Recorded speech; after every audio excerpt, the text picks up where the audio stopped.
Gracias por estar con nosotros un sábado a la mañana. No, está muy bien. ¿Es muy temprano? Sí, de hecho vengo de caballito de una reunión con vecinos que hicimos en Ferro. Venís de mi barrio. Así que vengo de tu barrio. Sí. Estuvimos en Ferro reunidos con un grupo de vecinos y con Patricia Bullrich. Así que vengo de ahí, arrancamos temprano en la mañana. Y en esos contactos con la gente, ¿qué es lo que sentís, qué es lo que percibís de cómo está hoy el humor? Bueno, primero creo que, sobre todo en los padres, los abuelos, mucha angustia porque sus hijos no se vayan, ¿no? O porque sus hijos no consigan trabajo. Si hay algo que me ha pasado esta campaña como ninguna otra, son padres, madres, abuelos con un currículum en la mano acercándose, ¿no? El tema trabajo es un tema central. La otra cuestión es la preocupación frente a la sensación de estar desprotegidos de un gobierno que todo el tiempo improvisa, ¿no? Y que aparentemente no ha escuchado ese voto del 12 de septiembre. No, lo demostró la semana siguiente cuando entró en una pelea de poder tremenda que terminó con lo peor del pasado. Y sigue. ¿No? En el gabinete, por lo menos con Mansur y Aníbal, demostró que no escuchó cuando ese mismo jefe de gabinete usó su avión sanitario para irse a Estados Unidos con su mujer. Siguió demostrando que no escuchaba con las amenazas de Aníbal Fernández Anik. Ahora demuestra que no escucha cuando hay argentinos en Río Negro desprotegidos y el presidente les dice que no es su responsabilidad. O cuando en Nicaragua, que están por tener elecciones igual que acá, encarcelan a todos los opositores. Yo le digo a la gente que se imagine que Santilli, que Patricia Bullrich, que en mi caso, que Horacio Rodríguez, que todos fuéramos presos y la elección solamente quedaran Santoro y Victoria Tolosa Paz. Claro. Digo, así es Nicaragua y no lo condenamos. Es humillante para la política exterior argentina, Así es un manchón muy grande, ahora, ¿no? vos acabas de mencionar un tema que a mí me tiene medio obsesionado, lo hablaba antes de salir del aire, me tiene medio obsesionado, que es lo que está pasando en el sur. Porque hay algo que en Argentina se ha perdido, vos hablaste de esto desde el inicio de la campaña, y es, los diputados son diputados por cada distrito, pero cuando están en el Congreso es un cuerpo. Así es. No, debería ser Y así. tratan todos los temas del país, y todos los diputados de todos los distritos son responsables de los mismos temas que votan, porque las leyes las votan todos. Absolutamente. El gobierno está poniendo en peligro la integridad territorial de la Argentina.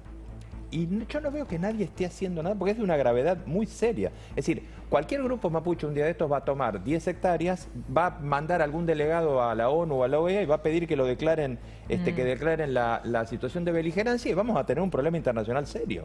Es que en este caso no se necesita ninguna nueva ley, se necesita que el gobierno nacional aplique la ley existente, porque lo que está sucediendo, tal como lo definió la gobernadora, incluso como lo define el propio Bernie, que es parte del gobierno, lo que está sucediendo es terrorismo, es un delito federal, requiere la acción de fuerzas federales y requiere la protección de argentinos que están desprotegidos en Río Negro, pero que no es solamente un problema de Río Negro, digo, también pasa en Chubut, pasa en otras provincias. Y acá, digamos, una vez más la política se antepone a la responsabilidad, como en Río Negro. Quien gana la elección no es el oficialismo, no envían fuerzas federales. Claro. En Santa Fe, como gobiernan ellos sí, en provincia de Buenos Aires, como gobiernan ellos sí. De vuelta, el eje nunca es la gente, el eje nunca es la necesidad de resolver los problemas. Siempre es el poder, siempre es la política, pero nunca están en el centro de las decisiones O de en los este argentinos. caso algún negocio que desconocemos, algún negocio inmobiliario, digo yo, no sé. No se sabe. Si no, no Es se que es explica. inentendible que se haya no solo avalado la toma con la inacción, sino que nuestro embajador en Chile haya ido a defender al líder de las personas que están usurpando tierras, que es Joan Esguala, que está condenado en Chile. Digo, la verdad es que Bueno, hoy es la una gobernadora señal... hizo una denuncia muy seria, que en cualquier país, digamos, institucionalmente generaría un escándalo Mucho muy fuerte. Y revuelo. denunció que hay funcionarios del gobierno en connivencia con los terroristas. Por eso. Sí, ya lo había dicho gravísimo. públicamente los funcionarios que están en el organismo que se ocupa de los pueblos originarios. María Eugenia, volviendo al tema de, bueno, elecciones, lo que se viene, las carencias que tiene el gobierno a la hora de escuchar lo que la gente necesita. Esta semana, desde la provincia de Buenos Aires, el oficialismo dijo que ustedes están contentos como perro con dos colas, algo así, una frase utilizó el gobernador de la provincia porque ganaron una elección. Digo, ¿el gobierno sigue sin poder leer lo que pasó en las PASO? Yo no sé, el gobierno para mí no leyó y no escuchó, sigue sin escuchar y todo esto es la muestra de eso. Pero nosotros sí escuchamos y lejos de estar contentos, sentimos que tenemos una enorme responsabilidad, que es la responsabilidad de construir una mayoría que evite el quórum propio en el Congreso. Si a esta situación y a este gobierno le seguimos dando el control del Congreso, con los 2 años difíciles que tenemos por delante, se reducen las posibilidades que como oposición tenemos de ponerle un límite a la locura.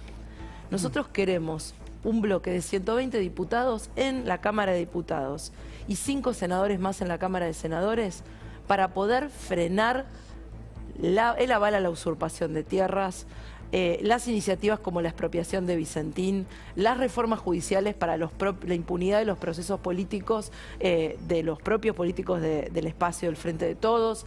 Nosotros queremos una mayoría para poder tratar también leyes en el sentido común, bajar los impuestos a los que dan trabajo, eliminar la doble indemnización y la prohibición de despidos para que nadie tenga miedo de darle trabajo a alguien con los miles de currículums que nos están llegando. Para eso queremos una mayoría. Mirarle los números al gobierno, ¿no? Por supuesto. Alguien lo tiene que mirar. Por supuesto, digo, volver a controlar al gobierno.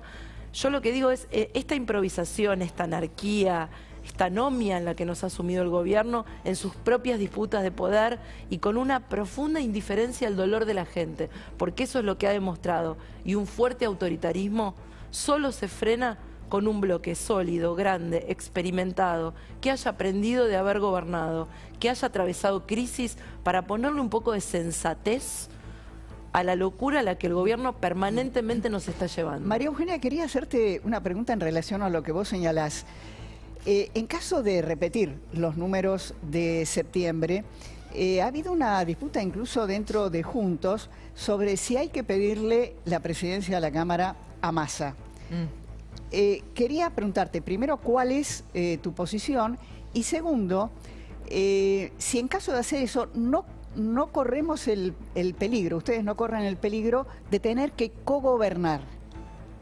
Primero, no va a ser una decisión mía, ni de nadie individualmente. Nosotros como Juntos por el Cambio vamos a tomar la decisión en el equipo nacional que está integrado por todas las fuerzas políticas de Juntos por el Cambio, por los jefes de bloque, por los jefes de interbloque, con lo cual no va a ser una decisión mía personal. Mi posición, y yo lo he dicho públicamente, es que hay que respetar la institucionalidad, respetar el reglamento de la Cámara, que define que la primer minoría es la que preside la Cámara de Diputados.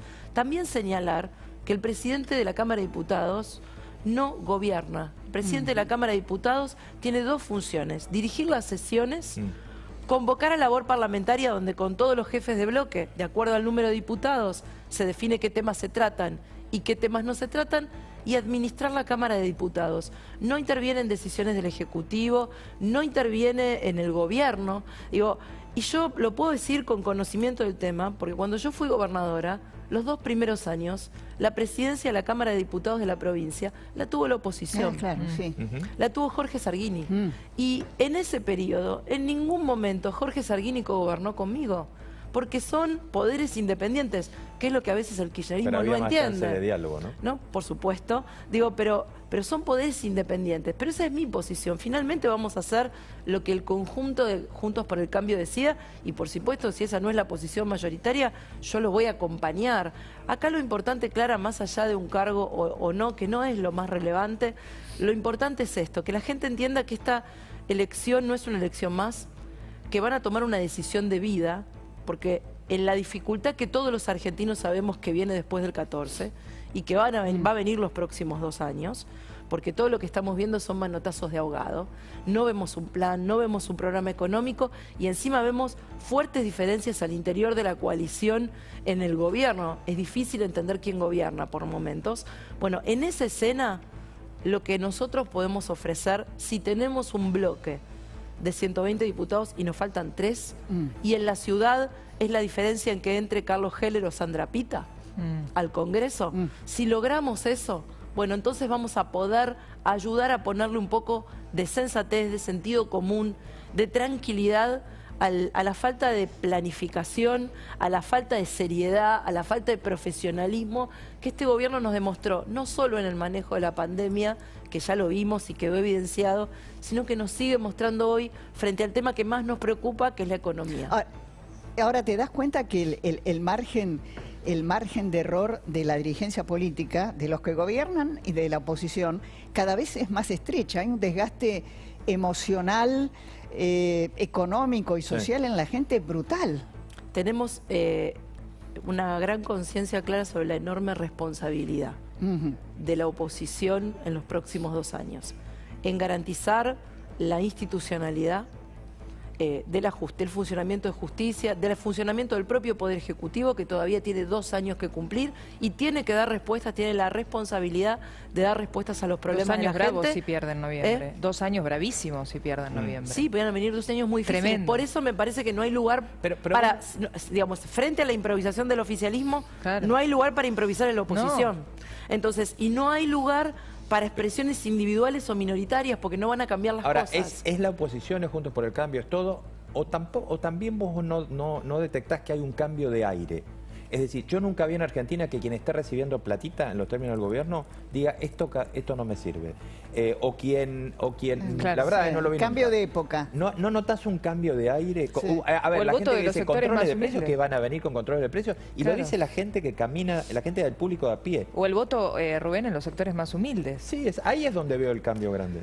Es que con un 50% de inflación no hay platita que te alcance. Claro. Y eso lo sabe desde el que recibe un plan hasta el que cobra, pasando por el que tiene un trabajo en una changa, hasta que cobra un sueldo en blanco. Porque cualquiera que va a un supermercado se da cuenta que cada vez que va tiene el chango más vacío y le sale Compras más menos. caro. Digo, y esto nos pasa a todos. Entonces, el plan platita, además, hay cosas que no pueden ser reparadas y que estaban en el basta del voto del 12 de septiembre. Yo ayer tuve una reunión de vecinos en Villa del Parque y una señora me dice, el año pasado mi hijo no murió de COVID, murió por otra enfermedad, se descompensó en Adrogué, fue al hospital de Almirante Brown, lo tuvieron 36 horas sin intervención, entré en coma, se murió, me lo entregaron, yo nunca pude entrar al hospital porque estaba prohibido el ingreso de familiares al hospital. Por la pandemia. Nunca nadie me pudo explicar lo que pasó con mi hijo. No pude reconocer su cuerpo, no lo pude despedir y me tocó enterrarlo el 14 de julio, el mismo día que Fabiola y el presidente hicieron la fiesta en Olivos.